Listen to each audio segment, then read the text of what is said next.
చేయటం కోసం ఆయన కృపను బట్టి మనల్ని రక్షించుకుంటాడు. అది కాబట్టి రక్షణ అనేది స్టార్టింగ్ అనమాట. స్కూల్లో జాయిన్ అవ్వటం లాంటిది, అది ఎండింగ్ కాదు. చాలామంది ఏమనుకుంటారంటే జీవితం మొత్తం అనుభవించిన తర్వాత తీసుకుంటారు 40లోనే 50లోనే బాప్తిస్మం అంటారు.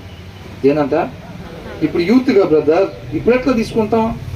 ఏంటంట బాప్తిస్మం ఇప్పుడు ఎట్లా తీసుకుంటాం బ్రదర్? యూత్ని ఎంజాయ్ చేయాలి కదా. యూత్ని ఎంజాయ్ చేసి ఇక నడవలేనప్పుడు బలం లేనప్పుడు అయ్యా కొద్దిగా నీళ్ళకర్ర తీసుకెళ్ళి ముంచండి నన్ను, ప్రయోజనం ఏమీ లేదు.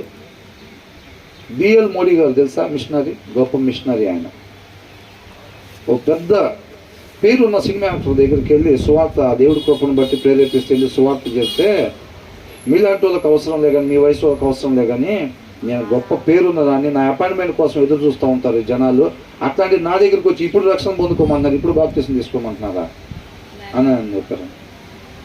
మొత్తం అయిపోయిన తర్వాత ఆయన వెళ్ళిన తర్వాత పెద్దోళ్ళు కదా, పెద్దోళ్ళ ఇంటికి వెళ్తే ఏం చేస్తారు? పేదోళ్ళ ఇంటికి వెళ్తే ముచ్చట్లు చెప్పినట్టు చెప్తారా? ముందు వెళ్ళగానే కాఫీ టీయో ఇస్తారు.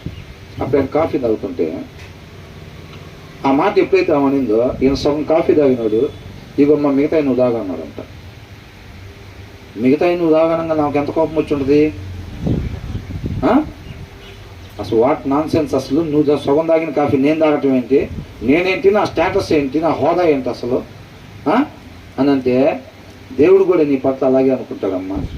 నువ్వు సగం జీవితం నీ డిస్కోలకి డ్యాన్సులకి లోకానికి మొత్తం అప్పగించిన తర్వాత ఆ వృద్ధాప్యం నీ జీవితం తీసుకొచ్చి దేవుడికి అప్పగిస్తే దేవుడు కూడా ఆ ఎంగిల్ జీవితాన్ని రిసీవ్ చేసుకుంటానికి ఇబ్బంది పడే పరిస్థితి ఉండొచ్చమ్మా అని చెప్పాడు. అర్థమవుతుందండి. చాలామంది గొప్ప గొప్ప వాళ్ళు, గొప్ప గొప్ప విధానాల్లో సువార్తని చెప్పిన వాళ్ళు చాలామంది ఉన్నారు. కాబట్టి ఆ మిషనరీల గురించి మనం ధ్యానిస్తూ ఉన్నట్టు మన పిల్లలకి వాటి గురించి ఆ వీడియోలు అవన్నీ కూడా చూపిస్తూ ఉంటాం. ఆత్మీయ జీవితానికి ఎంతో మేలుకరం. కాబట్టి ఏమంటున్నాడు ఆయన? మన దేవుడైన యెహోవా అంటే ఆజ్ఞారి విషయమా? ఎమ్మెల్యే కదా అంటే అవునా సార్ రండి ఏం చేస్తాం? ఇప్పుడు ఎవరో ఒక ఆయన తీసుకొచ్చాడు, మన సూర్య బ్రదర్ ఎవరో ఒక ఆయన ఇంటికి తెచ్చాడు. ఎవరు మీ ఫ్రెండ్ అంటే ఎమ్మెల్యే కదన్నా? అవునా? అదే ఓ మాట చెప్పాలిగా ముందు. ఏంటంట ఎమ్మెల్యే గారంటే ఒక మాట, దేవుడి ముందు ఎమ్మెల్యే గారంతా కనపడతాడా?